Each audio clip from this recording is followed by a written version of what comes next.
ನಿಮ್ಮ ನ್ಯೂಸ್ ರೂಮ್ಗೆ ಸ್ವಾಗತ. ನಾನು ರಂಗನಾಥ್ ಭಾರದ್ವಾಜ್. ಬಹಳ ದಿನಗಳ ನಂತರ, ಬಹುತೇಕ 2.5 ತಿಂಗಳ ನಂತರ ಈ ಕೊರೋನಾ ಕೇಸ್ಗಳನ್ನು ಬಿಟ್ಟು ಒಂದಷ್ಟು ರಾಜಕೀಯ ಸುದ್ದಿಗಳನ್ನು ಕೂಡ ನಾವು ಕೊಡ್ತಾ ಇದ್ದೀವಿ. ಅಂಥದ್ದೇ ಬೆಳವಣಿಗೆ ಕೂಡ ನಡೆದಿರುವಂಥದ್ದು. ಅರ್ಧ ಗಂಟೆಯ ಅವಧಿನಲ್ಲಿ ಇವತ್ತು ಬಹುತೇಕ ರಾಜಕೀಯ ಸುದ್ದಿಗಳಿದೆ. ಅದಾದ ನಂತರ ಕೊರೋನಾ ಕೇಸ್ಗಳಿಗೆ ಸಂಬಂಧಪಟ್ಟಂಥ ಸುದ್ದಿ ಕೂಡ ಇರುವಂಥದ್ದು. ಬನ್ನಿ ಹಾಗಾದರೆ ಶುರು ಮಾಡ್ತಾ ಇದ್ದೀನಿ. ನಂಬರ್ 1, ಎಷ್ಟರ ಮಟ್ಟಿಗೆ CM ಕುರ್ಚಿಗೆನೇ ಸಂಚಕಾರ ತರುವಂಥ ನಿಟ್ಟಿನಲ್ಲಿ ಪ್ರಯತ್ನಗಳಾಗ್ತಾ ಇದೆ ಅನ್ನುವಂಥದ್ದು ಭಾಳ ಗಮನಿಸಬೇಕಾದಂಥ ಸಂಗತಿ. ಯಾಕಂದರೆ ಆ ಒಂದು ಮೀಟಿಂಗ್ ಇದೆಯಲ್ಲ, ಆ ಮೀಟಿಂಗ್ ಇವತ್ತು ರಾಜಕೀಯ ಸಂಚಲನವನ್ನು ಸೃಷ್ಟಿ ಮಾಡ್ತು. ಇನ್ನು ನಂಬರ್ 2 ನೋಡ ಬನ್ನಿ. ಏನು ಅಂತಂದರೆ, ರೊಟ್ಟಿ ಊಟ, ಬುತ್ತಿ ಊಟ, ಬುತ್ತಿಯ ಒಳಗಡೆನೇ ಎಲ್ಲೋ ಒಂದು ಕಡೆಗೆ ಕತ್ತಿ ಕೂಡ ಇತ್ತು ಅನ್ನುವಂಥದ್ದು ಆಮೇಲೆ ಗೊತ್ತಾಗಿರುವಂಥ ಸಂಗತಿ. ಅಂದರೆ ರೊಟ್ಟಿ ಊಟದ ನಡುವೆ ಎಷ್ಟರ ಮಟ್ಟಿಗೆ ರಹಸ್ಯದ ಆಟ ನಡೆದು ಹೋಯಿತು ಅನ್ನುವಂಥದ್ದು. ಇನ್ನು ನಂಬರ್ 3, ಮಸಲತ್ತಿನ ಮೀಟಿಂಗ್. ಯಾಕಂದರೆ ರಾಜಕೀಯ ಅನ್ನುವಂಥದ್ದು ನಿಮಗೆ ಗೊತ್ತಿದೆ. ರಾಜಕೀಯ ಅನ್ನುವಂಥದ್ದು 1+2 3 ಆಗಬೇಕು ಅನ್ನುವಂಥದ್ದಿಲ್ಲ. ಅದು 5 ಬೇಕಾದರೂ ಆಗ್ಬೋದು, 6 ಬೇಕಾದರೂ ಆಗ್ಬೋದು ಅಂಥ ಒಂದು ಸ್ಥಿತಿ. ಹೀಗಾಗಿ ಇದರ ಹಿಂದೆ ಒಂದು ದೊಡ್ಡ ಮಸಲತ್ ಇದೆ ಅನ್ನುವಂಥದ್ದು. ನಂಬರ್ 4, ಇನ್ನು ಇದರ ಹಿಂದಿರುವಂಥ ಕಾರಣಗಳು ಏನೇನು? ಇಲ್ಲಿ ಬೆಳಗಾವಿಯ ಬಾಂಬ್ ಕಾಣ್ತಾ ಇದೆ. ಜೊತೆಗೇನು ಅಂದರೆ, ಬೆಳಗಾವಿಯನ್ನು ಹಿಡಿತಕ್ಕೆ ತೆಗೆದುಕೊಳ್ಳುವಂಥ ನಿಟ್ಟಿನಲ್ಲಿ ಯಾರ್ಯಾರ ವಿರುದ್ಧ ಕತ್ತಿ ಮಸೆಯಬೇಕು ಅನ್ನುವಂಥದ್ದು ಇದೆಯಲ್ಲ, ಇದು ಇಲ್ಲಿ ಬಹಳ ಪ್ರಮುಖವಾದಂಥ ಪಾತ್ರವನ್ನು ವಹಿಸಿರುವಂಥದ್ದು. ಇನ್ನು 5ನೇ ಪಾಯಿಂಟನ್ನು ನಾವು ನೋಡಲೇಬೇಕು. ಯಾಕಂದರೆ ಕೊರೋನಾ ವಿಚಾರಕ್ಕೆ ಸಂಬಂಧಪಟ್ಟಂಗೆ ನಿಜಕ್ಕೂ ಇದು ಕರಾಳ ಶುಕ್ರವಾರ. ಯಾಕಂದರೆ ಎಷ್ಟರ ಮಟ್ಟಿಗೆ ಕೇಸ್ಗಳ ಸಂಖ್ಯೆ ವಿಪರೀತವಾಗಿ ಜಾಸ್ತಿ ಆಗ್ತಾ ಇದೆ ನಾವು ನೋಡ್ತೀವಿ. ಬನ್ನಿ ಹಾಗಾದರೆ ನೋಡಿ, ಒಂದು ಕಡೆಗೆ ಕೊರೋನಾ ಹಿಂಡಿ ಹಿಪ್ಪೆ ಮಾಡ್ತಾ ಇದೆ. ಇನ್ನೊಂದು ಕಡೆಗೆ ಏನು ಅಂತಂದರೆ, ದೇಶದ ಆರ್ಥಿಕತೆ ಬುಡಮೇಲಾಗುವಂಥ ಸ್ಥಿತಿ ಇದೆ. ಅಂದರೆ ಹೇಗೆ ಈ ಆರ್ಥಿಕತೆಯನ್ನು ಸರಿ ಮಾಡಬೇಕು ಅನ್ನುವಂಥ ನಿಟ್ಟಿನಲ್ಲಿ ತಲೆ ಕೆಡಿಸ್ಕೊಂಡು ಕೂತ್ಕೊಂಡಿದ್ದಾರೆ ನಾಯಕರು. ರಾಜ್ಯದ ಸ್ಥಿತಿಗತಿಗಳಿನ್ನೂ ಹಾಗೇ ಇದೆ. ಯಾಕಂದರೆ ರಾಜ್ಯದಲ್ಲಿ ಜನ ರೋಗ ಭಯದಿಂದ ನರಳ್ತಾ ಇದ್ದಾರೆ. ಇಂಥ ಸಂದರ್ಭದಲ್ಲಿ ಒಂದೇ ಒಂದು ಮೀಟಿಂಗ್ ಇವತ್ತು ರಾಜಕೀಯ ಸಂಚಲನವನ್ನು ಸೃಷ್ಟಿ ಮಾಡ್ತು. ಆ ಒಂದು ಮೀಟಿಂಗ್ನಲ್ಲಿ ನಡೆದಂಥ ಸಂಗತಿಗಳಿದೆಯಲ್ಲ, ಅದು ಖಂಡಿತವಾಗಲೂ ಗಮನ ಸೆಳೆಯುವಂಥ ಸಂಗತಿಗಳು. ಹಾಗಾದರೆ ಈ ಮೀಟಿಂಗಿನ ಉದ್ದೇಶ ಏನಿತ್ತು? ಮೀಟಿಂಗ್ ನಡೆಸಿದಂಥ ಪುಣ್ಯಾತ್ಮರು ಯಾರ್ಯಾರಿದ್ದರು? ಈ ಮೀಟಿಂಗ್ ಬಗ್ಗೆ ಒಂದಷ್ಟು ರೋಚಕ ಸಂಗತಿಗಳನ್ನು ತೋರಿಸ್ತೀವಿ ನೋಡಿ.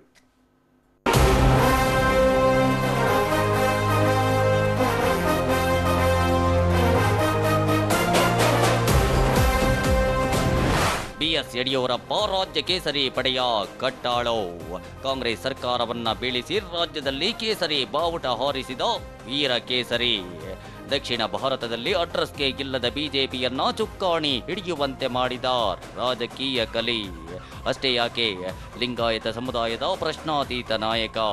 ಸದ್ಯಾಗಿಂತ ಯಡಿಯೂರಪ್ಪನವರನ್ನ, ಇದೇ BSYರನ್ನ CM ಸ್ಥಾನದಿಂದ ಎಬ್ಬಿಸೋಕೆ ಬಹುದೊಡ್ಡ ಷಡ್ಯಂತ್ರ ನಡೆದಿದೆ.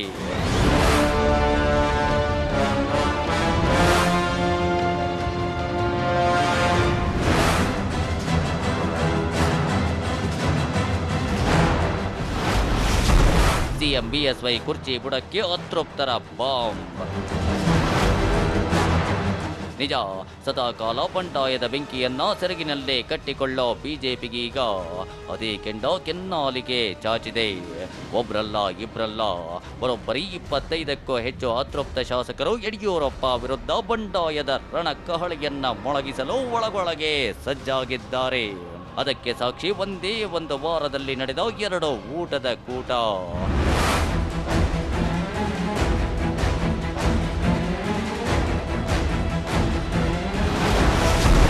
ಅತೃಪ್ತರ ಊಟದಾಟಕ್ಕೆ ಕಮಲಪಾಳೆಯ ಶೇಕ್.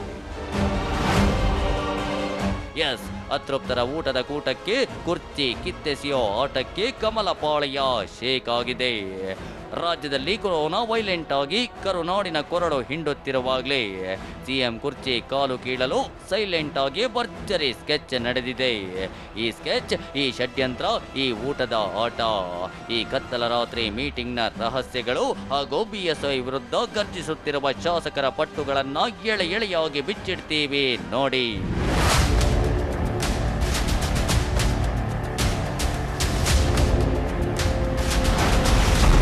ಕತ್ತಿ ಬುತ್ತಿ ಊಟದಲ್ಲಿ BSY ಕುರ್ಚಿಗೆ ಬಾಂಬ್. ನಿಜ, ಆಗ್ಲಿಂದ ಹೇಳ್ತಾ ಆಗಿರೋ ಈ ಊಟದ ರಾಜಕೀಯದಾಟದ ಸೂತ್ರಧಾರನೇ ಶಾಸಕ ಉಮೇಶ್ ಕತ್ತಿ ನಿವಾಸದಲ್ಲಿ ಒಂದೇ ವಾರದಲ್ಲಿ 2 ಊಟದ ಮೀಟಿಂಗ್ ನಡೆದಿದೆ. ಅದರಲ್ಲೂ ನಿನ್ನೆ ರಾತ್ರಿ ಶಾಸಕ ಉಮೇಶ್ ಕತ್ತಿ ಆಯೋಜಿಸಿದ್ದ ರೊಟ್ಟಿ ಊಟ ಬಿಜೆಪಿ ಪಾಳೆಯದಲ್ಲಿ ಸಂಚಲನ ಸೃಷ್ಟಿಸಿದೆ.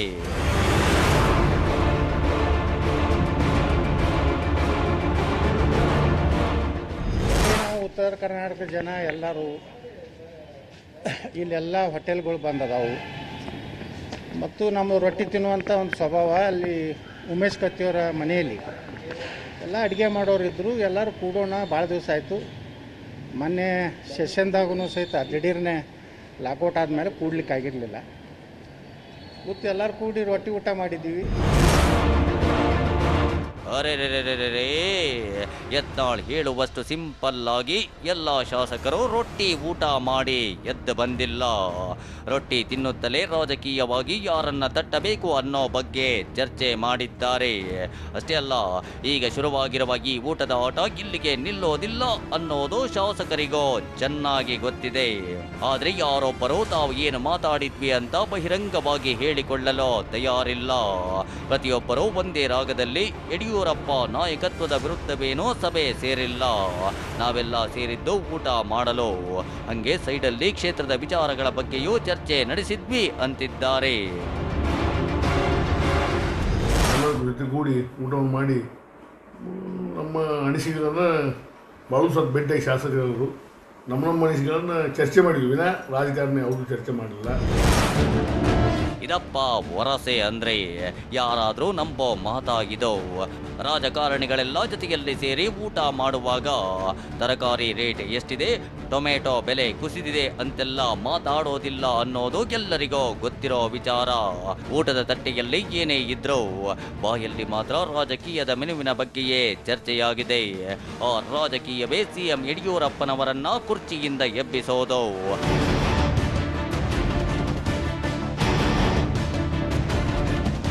ಹಾಗಿದ್ರೆ ನಿನ್ನೆ ರಾತ್ರಿ ನಡೆದ ರಾಜಕೀಯದಾಟದಲ್ಲಿ ಯಾರೆಲ್ಲ ಇದ್ರು ಆ ಲೀಸ್ಟ್ ಅನ್ನ ಒಮ್ಮೆ ನೋಡ್ಕೊಂಬಿಡಿ.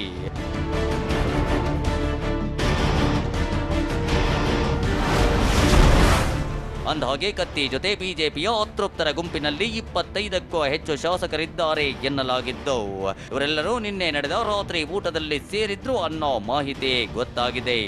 ಅದರಲ್ಲಿ ವಿಜಯಪುರ ಕ್ಷೇತ್ರದ ಬಸನಗೌಡ ಪಾಟೀಲ್ ಯತ್ನಾಳ್, ಬೆಳಗಾವಿ ಜಿಲ್ಲೆ ಅರಬಾವಿ ಕ್ಷೇತ್ರದ ಶಾಸಕ ಬಾಲಚಂದ್ರ ಜಾರಕಿಹೊಳಿ, ರಾಯಚೂರು ಕ್ಷೇತ್ರದ ಶಿವರಾಜ್ ಪಾಟೀಲ್, ಸುರಪುರ ಕ್ಷೇತ್ರದ ಶಾಸಕ ರಾಜು ಗೌಡ, ಕಲಬುರಗಿ ದಕ್ಷಿಣ ಕ್ಷೇತ್ರದ ಶಾಸಕ ದತ್ತಾತ್ರೇಯ ಪಾಟೀಲ್ ರೇವೂರ್, ಸೇಡಂ ಕ್ಷೇತ್ರದ ಶಾಸಕ ರಾಜ್ಕುಮಾರ್ ಪಾಟೀಲ್, ಆಳಂದ ಕ್ಷೇತ್ರದ ಸುಭಾಷ್ ಗುತ್ತೇದಾರ್, ಕಲಬುರಗಿ ಗ್ರಾಮೀಣ ಕ್ಷೇತ್ರದ ಶಾಸಕ ಬಸವರಾಜ ಮತ್ತಿಮೂಡ, ಗಂಗಾವತಿ ಕ್ಷೇತ್ರದ ಶಾಸಕ ಪರಣ್ಣ ಮುನವಳ್ಳಿ, ಹೊಸದುರ್ಗ ಕ್ಷೇತ್ರದ ಶಾಸಕ ಗೂಳಿಹಟ್ಟಿ ಶೇಖರ್, ತೇರದಾಳ ಕ್ಷೇತ್ರದ ಶಾಸಕ ಸಿದ್ದು ಸಬದಿ ಹಾಗೂ ಬೆಳಗಾವಿ ಜಿಲ್ಲೆ ರಾಮದುರ್ಗದ ಕ್ಷೇತ್ರದ ಶಾಸಕ ಮಹದೇವಪ್ಪ ಯಾದವಾಡ ಸೇರಿದಂತೆ 25ಕ್ಕೂ ಹೆಚ್ಚು ಶಾಸಕರು ಊಟದ ಕೂಟದಲ್ಲಿ ಭಾಗವಹಿಸಿದ್ರು.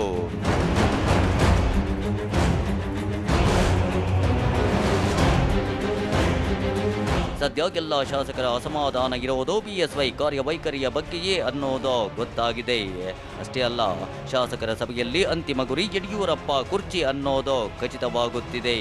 ಹಾಗಿದ್ರೂ ಅದು ಅಷ್ಟು ಸುಲಭವಾಗಿ ಈಡೇರೋದಿಲ್ಲ ಅನ್ನೋದು ನಿನ್ನೆ ಸಭೆ ಸೇರಿದ್ದ ಶಾಸಕರಿಗೂ ಗೊತ್ತಿದೆ.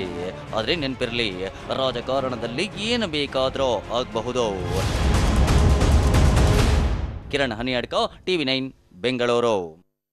ಬಸನಗೌಡ ಪಾಟೀಲ್ ಯತ್ನಾಳ್ ಇದಾರಲ್ಲ, ಯತ್ನಾಳ್ ಅವರು ಇರೋದನ್ನ ನೇರವಾಗಿ ಹೇಳುವಂಥ ವ್ಯಕ್ತಿತ್ವ.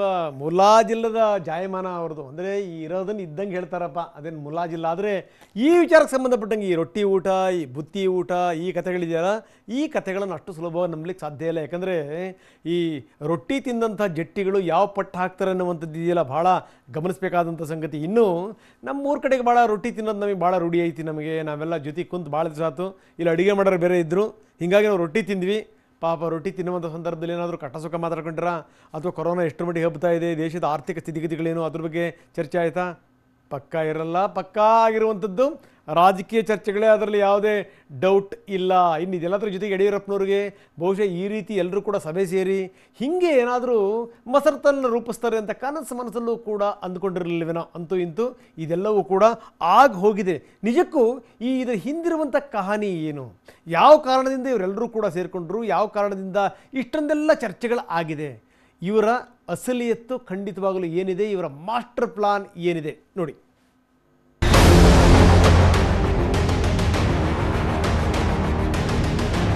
ನಾನು 8 ಬಾರಿ 9 ಬಾರಿ ಶಾಸಕನಾಗಿ ನನಗೂ ಒಂದು ಜವಾಬ್ದಾರಿ ಇದೆ. ನನಗೆ ಹಣ ಬಿಡುಗಡೆ ಆಗಿಲ್ಲ. ನನ್ನ ಮನಸ್ಸಿಗೂ ನೋವಿದೆ. ಗೌರವ ಎಲ್ಲಿ ಸಿಗ್ತೈತೆ ಅಲ್ಲಿ ಹೋಗ್ತೀನಿ.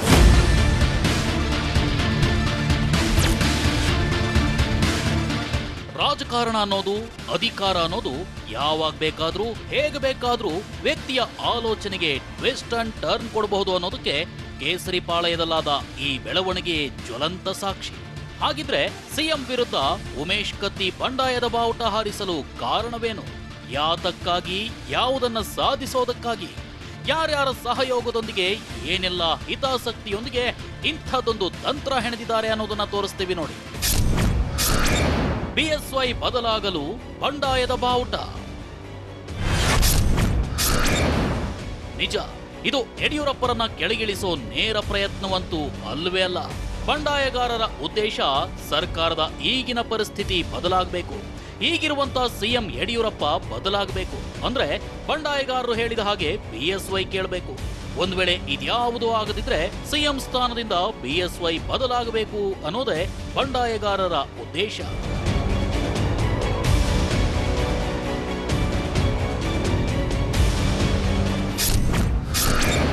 ಬಂಡಾಯದ ಬೆಂಕಿ ಹಚ್ಚಿದ್ದೆ Umesh Katti. That's right, Umesh Katti, one and only Umesh Katti. ನೆನ್ನೆ ಸೀಕ್ರೆಟ್ ಡಿನ್ನರ್ ಆಯೋಜಿಸಿ 25ಕ್ಕೂ ಹೆಚ್ಚು ಬಂಡಾಯಗಾರರನ್ನು ಸೇರಿಸಿ ಸಿಎಂ ವಿರುದ್ಧ ತೊಡೆ ತಟ್ಟೋಕೆ ಕಾರಣವೇ ಉಮೇಶ್ ಕತ್ತಿ. ಅಷ್ಟಕ್ಕೂ ಉಮೇಶ್ ಕತ್ತಿ ಬಂಡಾಯವೆದ್ದಿದ್ದೇಕೆ? ಕತ್ತಿ ಬಂಡಾಯದ ಟೀಮ್ ಕಟ್ಟಿದ್ದು ಹೇಗೆ ಅನ್ನೋ ರೋಚಕ ಕಹಾನಿ ನೀವು ತಿಳ್ಕೊಳ್ಳೇಬೇಕು. ಉಮೇಶ್ ಕತ್ತಿ ಸೇರಿದಂತೆ ಬಂಡಾಯ ನಾಯಕರ ಬೇಡಿಕೆ ಈಡೇರಿಲ್ಲ. ಯಾರ್ದೋ ಮಾತು ಕೇಳಿ ತಮಗೆ ಸಚಿವ ಸ್ಥಾನ ನೀಡಿಲ್ಲ ಅನ್ನೋ ಬೇಸರ ಉಮೇಶ್ ಕತ್ತಿಗಿದೆ. ಇನ್ನು ಕತ್ತಿ ಸಹೋದರ ರಮೇಶ್ ಕತ್ತಿಗೆ ಕಳೆದ ಲೋಕಸಭಾ ಚುನಾವಣೆಯಲ್ಲಿ ಸ್ಪರ್ಧಿಸಲು ಟಿಕೆಟ್ ಸಿಕ್ಕಿರಲಿಲ್ಲ. ಈಗ ರಮೇಶ್ ಕತ್ತಿಗೆ ರಾಜ್ಯಸಭಾ ಸ್ಥಾನ ಸಿಗೋದು ಕೂಡ ಡೌಟ್ ಆಗಿದೆ. ಇವೆಲ್ಲವೂ ಕತ್ತಿಗೆ ಕಿರಿಕಿರಿಯಾಗ್ತಿದ್ದು ಅಸಮಾಧಾನಗೊಂಡಿದ್ದಾರೆ. ಸೋದರ ರಮೇಶ್ ರಾಜ್ಯಸಭಾ ಸ್ಥಾನದ ಹೆಸರಲ್ಲಿ ಕತ್ತಿ ತಮ್ಮ ಕೆಲಸ ಆರಂಭಿಸಿದ್ದಾರೆ.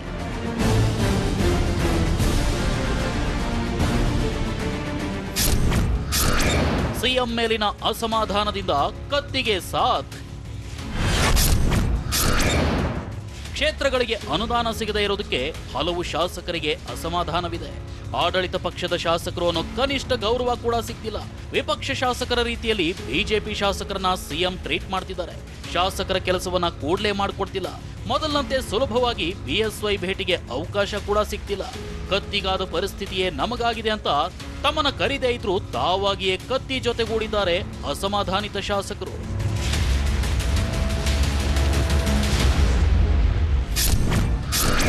ವೈಯಕ್ತಿಕ ಲಾಭಕ್ಕೆ ಬಿಎಸ್ವೈ ವಿರುದ್ಧ ಬಂಡಾಯ. ಹೌದು, ಕತ್ತಿ ಬೆನ್ನಿಗೇನೋ ಹಲವು ಶಾಸಕರು ನಿಂತಿದ್ದಾರೆ. ಆದ್ರೆ ಎಲ್ಲರದ್ದು ಸ್ವಾರ್ಥವೇ ಹೊರತು ಮತ್ಯಾವ ಕಾರಣವೂ ಇಲ್ಲ. ಅದರಲ್ಲೂ ಕತ್ತಿಗೆ ಪವರ್ ತುಂಬಿರೋ ಬಸನಗೌಡ ಪಾಟೀಲ್, ಮುರುಗೇಶ್ ನಿರಾಣಿಯ ಹಿತಾಸಕ್ತಿಗಳೇನು ಅಂತ ನೋಡೋದಾದ್ರೆ, ಕತ್ತಿ ಬೆನ್ನಿಗೆ ನಿಂತಿದ್ದು ಬಸನಗೌಡ ಪಾಟೀಲ್ ಯತ್ನಾಳ್ ಮತ್ತು ಮುರುಗೇಶ್ ನಿರಾಣಿ. ಯತ್ನಾಳ್ ನಿರಾಣಿಗೂ ಉಮೇಶ್ ಕತ್ತಿಯದ್ದೇ ಸಮಸ್ಯೆ ಆಗಿದೆ. ಇಬ್ಬರನ್ನು ಸಚಿವರನ್ನಾಗಿ ಮಾಡಿಲ್ಲ, ಅನುದಾನ ಸಿಕ್ಕಿಲ್ಲ ಅನ್ನೋ ಬೇಸರ. ಬಿಎಸ್ವೈ ಕಟ್ಟ ಬೆಂಬಲಿಗನಾಗಿ ನನ್ಗೇನೂ ಸಿಕ್ಕಿಲ್ಲ ಅಂತ ಯತ್ನಾಳ್ಗೆ ಬೇಸರ. ಉದ್ಯಮಕ್ಕೆ ಸಹಾಯವಾಗೋ ನೆರವು ಸಿಕ್ಕಿಲ್ಲ ಅಂತ ಮುರುಗೇಶ್ ನಿರಾಣಿಗೆ ನೋವು. ಹೀಗಾಗಿ ಒತ್ತಡ ಹೇರೋ ಮೂಲಕ ತಮ್ಮ ಕೆಲಸ ಮಾಡಿಸಿಕೊಳ್ಳೋ ಉದ್ದೇಶ ಇಬ್ಬರದ್ದು.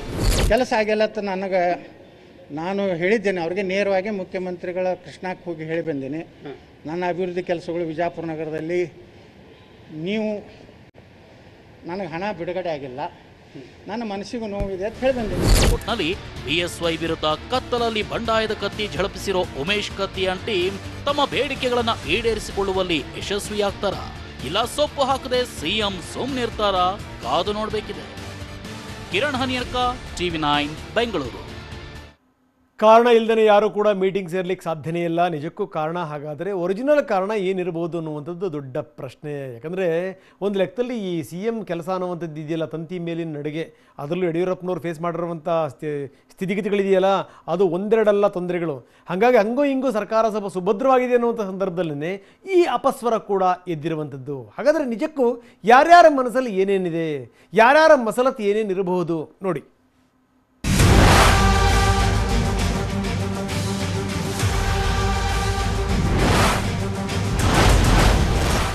ಬಿಎಸ್ವೈ ನಾಯಕತ್ವದ ಬದಲಾವಣೆಯೇ ದೊಡ್ಡ ಅಜೆಂಡಾ. ಬಂಡಾಯದ ಮೂಲಕ ಹೈಕಮಾಂಡ್ಗೆ ಸಂದೇಶ ರವಾನಿಸಿದ ಟೀಮ್.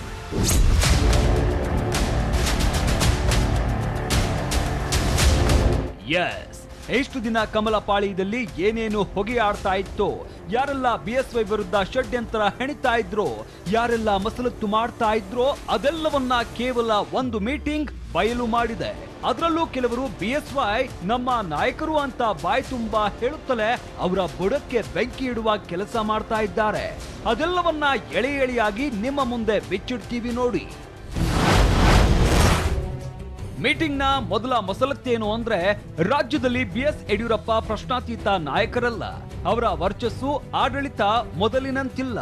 ಇತ್ತೀಚಿನ ದಿನಗಳಲ್ಲಿ ವರ್ಚಸ್ಸು ಕುಗ್ಗಿದೆ ಅಂತ ಮೀಟಿಂಗ್ ನಲ್ಲಿ ಚರ್ಚೆಯಾಗಿದೆ. ಎರಡನೆಯ ಮಸಲತ್ತು ಅಂದ್ರೆ ಸಿಎಂ ಬಿಎಸ್ವೈಗೆ ವಯಸ್ಸಾಗಿದೆ, ಅವರು ಮೊದಲಿನಂತೆ ಚುರುಕಾಗಿಲ್ಲ, ತಲೆ ಓಡ್ತಿಲ್ಲ ಅಂತಲೂ ಡಿಸ್ಕಸ್ ಆಗಿದೆ.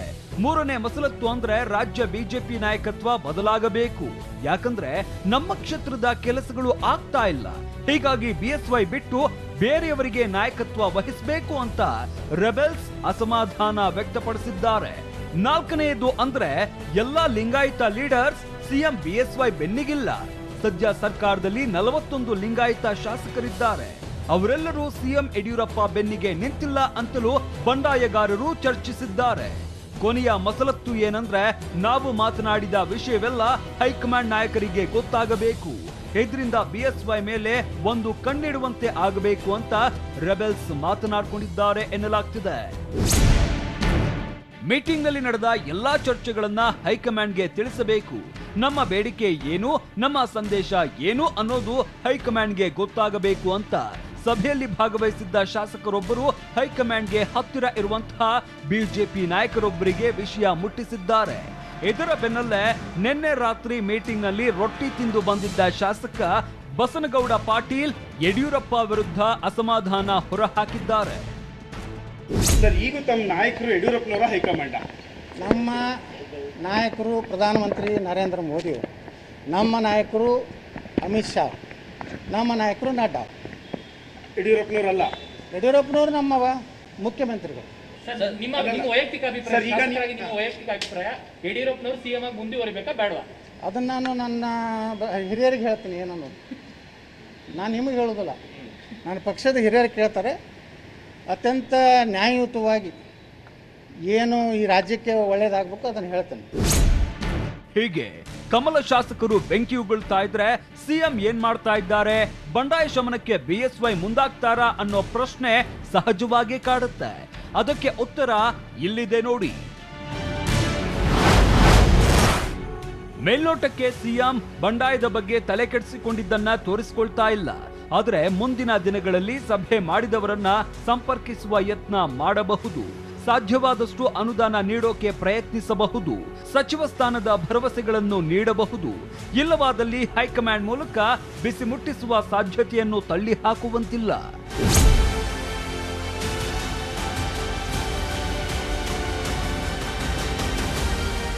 ಒಟ್ನಲ್ಲಿ ರಾತ್ರೋರಾತ್ರಿ ಸಿಎಂ ವಿರುದ್ಧ ದೊಡ್ಡ ಸಂಚೆ ನಡೆದಿದೆ.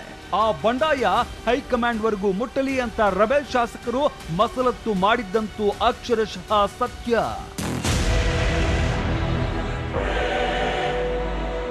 ಕಿರಣ್ ಹನಿಯಡ್ಕ, ಟಿವಿ9 ಬೆಂಗಳೂರು. ನನಗೆ ಭಾಳ ಆಶ್ಚರ್ಯ ಆಗುವಂಥದ್ದು ಹೆಂಗೆ ಈ ದನಿಗಳು ಧಾಟಿಗಳು ಹೆಂಗೆ ಬದಲಾಗ್ತವೆ ರಾಜಕಾರಣಿಗಳದ್ದು ಅಂತ. ಯಾಕಂದರೆ ನೋಡಿ, ವಿಧಾನಸಭೆಯಲ್ಲಾಗಿರ್ಬೋದು, ಈ ಹೊರಗಡೆ ಮಾತಾಡುವಂಥ ಸಂದರ್ಭದಲ್ಲಾಗಿರ್ಬೋದು, ಬಸನಗೌಡ ಪಾಟೀಲ್ ಯತ್ನಾಳ್ ಎಷ್ಟರ ಮಟ್ಟಿಗೆ ಯಡಿಯೂರಪ್ಪನವ್ರ ಪರವಾಗಿ ದನಿ ಏರಿಸ್ತಾ ಇದ್ರು ಅಂತಂತಂದರೆ, ಈಗ ಇದೇ ಬಸನಗೌಡ ಪಾಟೀಲ್ ಯತ್ನಾಳ್ ಈಗ ಯಡಿಯೂರಪ್ಪನವರ ವಿರುದ್ಧವಾಗಿ ಮಾತಾಡ್ತಾ ಇದ್ದಾರೆ. ಯಾರಿಗೆ ಮಂತ್ರಿ ಪಟ್ಟ ಕೊಡ್ತೀವಿ ಬಿಡ್ತೀವಿ ಅನ್ನುವಂಥ ಮಾತನ್ನು ಹೇಳಿದ್ರು ಇಲ್ವೋ ಗೊತ್ತಿಲ್ಲ ಯಡಿಯೂರಪ್ಪನವರು. ಆದರೆ ಉಮೇಶ್ ಕತ್ತಿ ಅವ್ರನ್ನ ಮಾತ್ರ ಎಂದೂ ಬಿಟ್ಕೊಟ್ಟಿಲ್ಲ. ಉಮೇಶ್ ಕತ್ತಿ ಮಂತ್ರಿ ಆಗ್ತಾರೆ, ಇವತ್ತಲ್ಲ ನಾಳೆ ಮಂತ್ರಿ ಮಾಡ್ತೀನಿ ಅಂತ ಪದೇ ಪದೇ ಹೇಳ್ತಾನೆ ಇದ್ರು. ಆದರೂ ಕೂಡ ಅಣ್ಣ ತಮ್ಮ ಸೇರ್ಕೊಂಡು ಕತ್ತಿ ಮಸಿತಾನೇ ಇದ್ದಾರೆ. ಈಗ ನೋಡಿ, ಹೇಗಾದರೂ ಮಾಡಿ ಹೈಕಮಾಂಡಿಗೆ ಮುಟ್ಟಬೇಕು ಅಂತ ಒಂದು ಸಂಗತಿ ಗೊತ್ತಿರಲಿ, ಈಗ ಹೈಕಮಾಂಡ್ ಮೊದಲನಷ್ಟು ವೀಕ್ ಇಲ್ಲ ಅನ್ನುವಂಥದ್ದು ಅದು ಇವ್ರಿಗೂ ಕೂಡ ಗೊತ್ತಿದೆ. ಇನ್ನು ಈ ರೀತಿಯ ಪ್ರಯತ್ನಗಳನ್ನೆಲ್ಲವನ್ನೂ ಕೂಡ ಮಾಡ್ತಾ ಹೋದರೆ ಅದು ನಿಮಗೇನು ಸಿಗಬೇಕಲ್ಲ ಅದಿನ್ನೂ ದೂರವಾಗುತ್ತೆ ವಿನಃ ಹತ್ತಿರ ಅಂತೂ ಖಂಡಿತವಾಗಲೂ ಆಗೋದಿಲ್ಲ. ಈ ವಿಚಾರಕ್ಕೆ ಸಂಬಂಧಪಟ್ಟಂಗೆ ನಿರಾಣಿ ಸ್ವಲ್ಪ ಬುದ್ಧಿವಂತಿಕೆ ತೋರಿಸಿದ್ರು ಅಂತ ಅಂದ್ಕೋತೀನಿ ನಾನು. ಏನು ಅಂದರೆ ನನಗೂ ಇದಕ್ಕೂ ಏನು ಸಂಬಂಧ ಇಲ್ಲ, ಯಾಕಂದರೆ ನಾನು ಇದರಲ್ಲಿ ಇನ್ವಾಲ್ವ್ ಆಗಿಲ್ಲ. ನಂಬರ್ ಹೋಗಿರ್ಬೋದು, ಆದರೆ ನನ್ನ ಇನ್ವಾಲ್ವ್ಮೆಂಟ್ ಇಲ್ಲ ಅಂತ ಹೇಳಿರುವಂಥದ್ದೊಂದು. ರಾಜುಗೌಡರು ಇನ್ನೊಂದು ರೀತಿಯಲ್ಲಿ ಬುದ್ಧಿವಂತಿಕೆಯನ್ನು ತೋರಿಸಿದ್ದಾರೆ. ಈ ಊಟಕ್ಕೆ ಅಂತ ಕರೆದ್ರು ನಾವು ಅಷ್ಟೇನೆ, ನಮಗೆ ಈ ಮೀಟಿಂಗು ಅದ್ರ ಬಗ್ಗೆ ನಮಗೇನು ಗೊತ್ತಿರಲಿಲ್ಲ ಅನ್ನುವಂಥದ್ದು. ಇದರ ಅರ್ಥ ಏನು ಹಾಗಾದರೆ? ಹಿಂದೂ ಕೂಡ ಜಗದೀಶ್ ಶೆಟ್ಟರ್ ಅವ್ರ ಮನೆಗೆ ಒಬ್ಬರಾದ್ಮೇಲೆ ಹೋಗಿ ಜಗದೀಶ್ ಶೆಟ್ಟರ್ ಅವ್ರ ಮೇಲೇ ಗೂಬೆ ಕೂರಿಸುವಂಥ ಪ್ರಯತ್ನಗಳನ್ನು ಮಾಡಲಾಗಿತ್ತು ಹಿಂದಿನ ನಾಯಕರುಗಳದ್ದು. ಈಗ ಮತ್ತೆ ಅದು ರಿಪೀಟ್ ಆಗಿದೆ ಬೇರೆ ಬೇರೆ ರೂಪದ ಮುಖಾಂತರ. ಎಷ್ಟರ ಮಟ್ಟಿಗೆ ತಾವು ಅಂದುಕೊಂಡಿದ್ದು ಈಡೇರುತ್ತೆ, ಎಷ್ಟರ ಮಟ್ಟಿಗೆ ನಾಯಕತ್ವ ಇವ್ರ ಮಾತನ್ನು ಕೇಳುತ್ತೆ, ಇದೆಯಲ್ಲ ಇದು ಯಕ್ಷ ಪ್ರಶ್ನೆ. ಇನ್ನು ಇದೆಲ್ಲದರ ಜೊತೆಗೆ ಬೆಳಗಾವಿಯನ್ನು ಹಿಡಿತಕ್ಕೆ ತೆಗೆದುಕೊಳ್ಳುವಂಥದ್ದಿದೆಯಲ್ಲ, ಅದೊಂದು ದೊಡ್ಡ ಸಾಹಸ. ಯಾಕಂದರೆ ಒಂದು ಕಡೆ ಸೌದಿ ಬೆಳೀತಾ ಇದ್ದಾರೆ ಅನ್ನುವಂಥದ್ದು ಈ ಜಾರಕಿಹೊಳಿ ಬ್ರದರ್ಸ್ಗೂ ಕೂಡ ಇಷ್ಟ ಆಗಲ್ಲ, ಕತ್ತಿ ಸೋದರರಿಗೂ ಕೂಡ ಇಷ್ಟ ಆಗಲ್ಲ. ಇನ್ನೇನು ಅಂತಂದರೆ ಇವರೊಳಗೇ ಏನೇ ಅಸಮಾಧಾನ ಇದ್ದರೂ ಕೂಡ ಶತ್ರುವಿನ ಶತ್ರು ಮಿತ್ರ ಅನ್ನುವಂಥ ನಿಟ್ಟಿನಲ್ಲಿ ಎಲ್ಲರೂ ಕೂಡ ಒಂದಾಗಬೇಕು. ಜೊತೆಗೆ ಒಂದಷ್ಟು ಈ ಬೇರೆ ಬೇರೆ ಸಂಸ್ಥೆಗಳ ಹಿಡಿತವನ್ನು ಕೂಡ ಕೈಗೆ ತಗೋಬೇಕು. ಈ ಪ್ರಯತ್ನದ ಫಲವಾಗಿ ಮುಂದೇನಾದರೂ ಒಂದು ಪಕ್ಷ ಸಂಪುಟ ವಿಸ್ತರಣೆ ಆದರೆ ನಮ್ಮನ್ನು ಯಾವುದೇ ಕಾರಣಕ್ಕೂ ಮರಿಬಾರದು. ಹಾಗಾಗಿ ಈಗಲಿಂದಲೇ ರೊಟ್ಟಿ ತಿಂದು ಪಟ್ಟು ಹಾಕುವಂಥ ಪ್ರಯತ್ನವನ್ನು ಈ ನಾಯಕರು ಮಾಡಿದ್ದಾರೆ.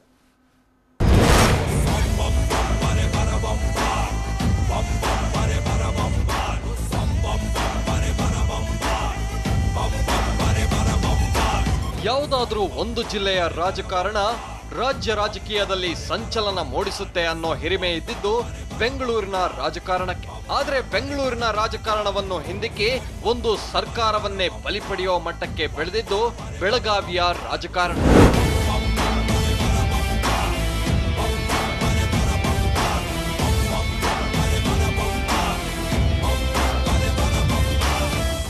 ಬೆಳಗಾವಿ ಡಿಸಿಸಿ ಬ್ಯಾಂಕ್ ಅಧ್ಯಕ್ಷ ಪಟ್ಟಕ್ಕೆ ಶುರುವಾದ ಫೈಟ್ ಕುಮಾರಸ್ವಾಮಿ ನೇತೃತ್ವದ ಮೈತ್ರಿ ಸರ್ಕಾರವನ್ನೇ ಆಪೋಷಣ ಪಡೆದಿತ್ತು. ಈ ಮೂಲಕ ಬೆಳಗಾವಿ ಜಿಲ್ಲೆಯಲ್ಲಿ ಗೋಕಾಕ್ ಸಾಹುಕಾರ್ ರಮೇಶ್ ಜಾರಕಿಹೊಳಿ ಕಿಂಗ್ ಆಗಿ ಹೊರಹೊಮ್ಮಿದ್ರು. ಸದ್ಯ ಬಿಜೆಪಿಯಲ್ಲಿ ಎದ್ದಿರೋ ಭಿನ್ನ ಮತದ ಹಿಂದೆಯೂ ಬೆಳಗಾವಿಯ ಬೆಂಕಿಯ ರೋಚಕ ಕಹಾನಿ ಇದೆ.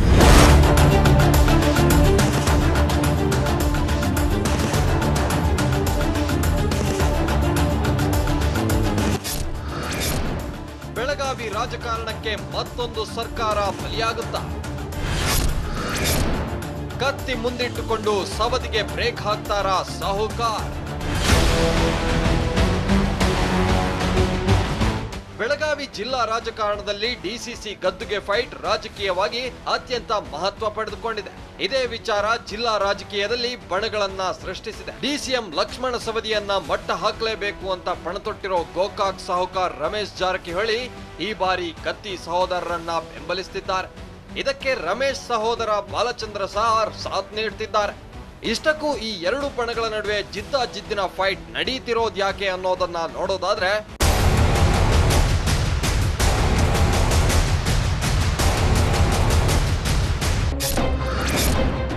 ರಾಜ್ಯಸಭಾ ಟಿಕೆಟ್ ಹೆಸರಲ್ಲಿ ಶುರುವಾಗಿರೋ ಬಂಡಾಯ ತಮ್ಮವರನ್ನೇ ಡಿಸಿಸಿ ಬ್ಯಾಂಕ್ ಅಧ್ಯಕ್ಷ ಮಾಡಬೇಕು ಅನ್ನೋ ಮಟ್ಟಕ್ಕೆ ಬೆಳೆದಿದೆ. ಬೆಳಗಾವಿ ಡಿಸಿಸಿ ಬ್ಯಾಂಕ್ ಅಧ್ಯಕ್ಷ ಗದ್ದುಗೆಗಾಗಿ ಎರಡು ಬಣದಲ್ಲಿ ತೀವ್ರ ಪೈಪೋಟಿ ಏರ್ಪಟ್ಟಿದ್ದು, ಸವದಿಗೆ ಕೌಂಟರ್ ಕೊಡಲು ಕತ್ತಿ ಮತ್ತು ಜಾರಕಿಹೊಳಿ ಬ್ರದರ್ಸ್ ಒಂದಾಗಿದ್ದಾರೆ.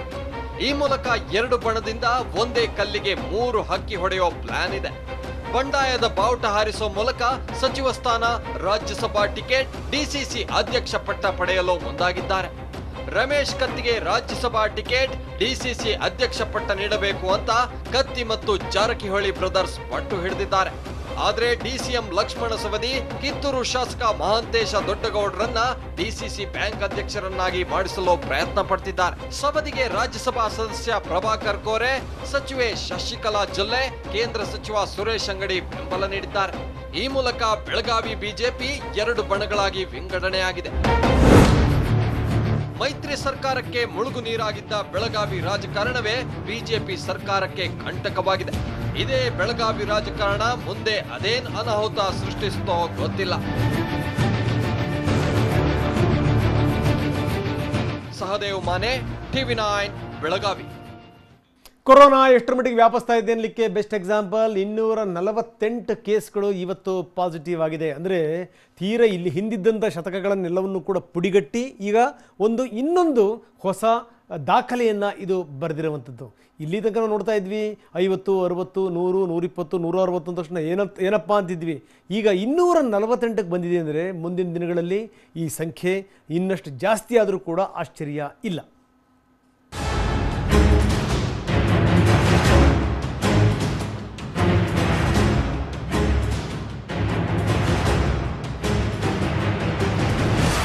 ಒಂದು ಪಾಸಿಟಿವ್ ಪ್ರಕರಣಗಳು ಬಂದಿವೆ.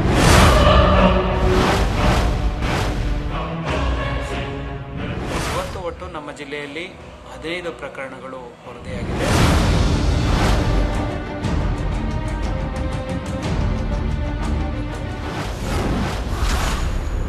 ರಾಜ್ಯದಲ್ಲಿ ಸೋಂಕಿನ ಮಹಾ ಸುನಾಮಿ. 248 ಜನರಿಗೆ ಕೊರೋನಾ, 3,000ದತ್ತ ಓಟ. ಕೊರೋನಾ ಹೊಡೆತಕ್ಕೆ ರಾಜ್ಯವೇ ಅಲ್ಲೋಲ ಕಲ್ಲೋಲವಾಗಿದೆ. ಸೋಂಕಿನ ದಾಳಿಗೆ ಕಲ್ಯಾಣ ಕರ್ನಾಟಕವೇ ಛಿದ್ರವಾಗಿದೆ. ಮಹಾರಾಷ್ಟ್ರದಿಂದ ಬಂದೆರಗಿದ ವೈರಸ್ 3 ಜಿಲ್ಲೆಗಳನ್ನ ತಲ್ಲಣ ಮಾಡಿದೆ. ಹೌದು, ಇವತ್ತೊಂದೇ ದಿನ ಬರೋಬ್ಬರಿ 248 ಜನರ ಮೇಲೆ ಸೋಂಕು ಸವಾರಿ ಮಾಡಿದೆ. ಆ ಮೂಲಕ ರಾಜ್ಯದಲ್ಲಿ ಸೋಂಕಿತರ ಸಂಖ್ಯೆ ಬರೋಬ್ಬರಿ 2,781ಕ್ಕೆ ತಲುಪಿದೆ. ಸೋಂಕಿನ ಈ ನಾಗಾಲೋಟ ನೋಡಿದ್ರೆ ನಾಳೆನೆ 3,000 ತಲುಪಿ ಬಿಡುತ್ತಾ ಅನ್ನೋ ಆತಂಕ ಶುರುವಾಗಿದೆ.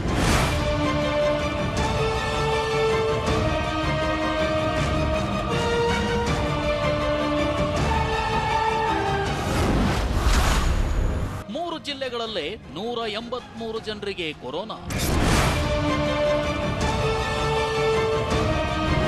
ಲಾಕ್ಡೌನ್ ಸಡಿಲವಾಗ್ತಿದ್ದಂತೆ ಮುಂಬೈನಿಂದ ರಾಜ್ಯದ ಜನ ವಾಪಸ್ ಆಗ್ತಿದ್ದಂತೆ ಕಲ್ಯಾಣ ಕರ್ನಾಟಕದ ಮೇಲೆ ಸೋಂಕಿನ ದಾಳಿ ಆರಂಭವಾಗಿತ್ತು. 2 ತಿಂಗಳಿಂದ 50-60 ಕೇಸುಗಳಿದ್ದ ಕಲಬುರಗಿ ದ್ವಿಶತಕ ಬಾರಿಸಿದ್ರೆ ಬೀದರ್ ಶತಕ ಬಾರಿಸಿತು. ಅದರಲ್ಲೂ ಬಹುದಿನಗಳವರೆಗೆ ಗ್ರೀನ್ ಪಟ್ಟ ಉಳಿಸಿಕೊಂಡಿದ್ದ ಯಾದಗಿರಿಯಲ್ಲೇ ಸೋಂಕಿತರ ದ್ವಿಶತಕವಾಗಿದೆ. ಇವತ್ತೇ 60 ಜನರಿಗೆ ಕೊರೋನಾ ಬಂದಿದ್ರೆ ರಾಯಚೂರಿನಲ್ಲೂ 62 ಜನರಿಗೆ ಅಪ್ಪಳಿಸಿ ಕೊರೋನಾದ ಸೆಂಚುರಿ ಆಗಿದೆ. ಕಲಬುರಗಿಯಲ್ಲಿ ಇವತ್ತೊಂದೇ ದಿನ ಬರೋಬ್ಬರಿ 61 ಜನರಿಗೆ ಸೋಂಕು ಅಪ್ಪಳಿಸಿದ್ದು ಇಲ್ಲಿ ಸೋಂಕಿತರ ಸಂಖ್ಯೆ ಬರೋಬ್ಬರಿ 251ಕ್ಕೆ ಏರಿಕೆಯಾಗಿದೆ.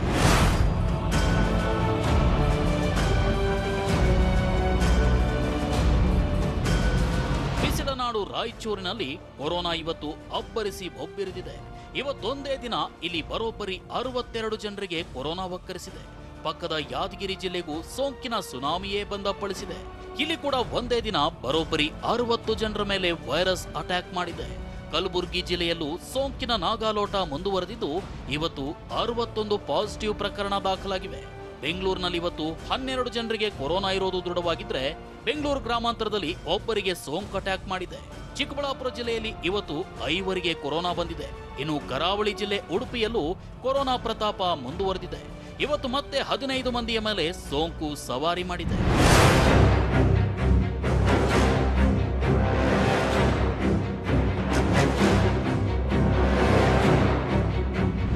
Bureau report, TV9.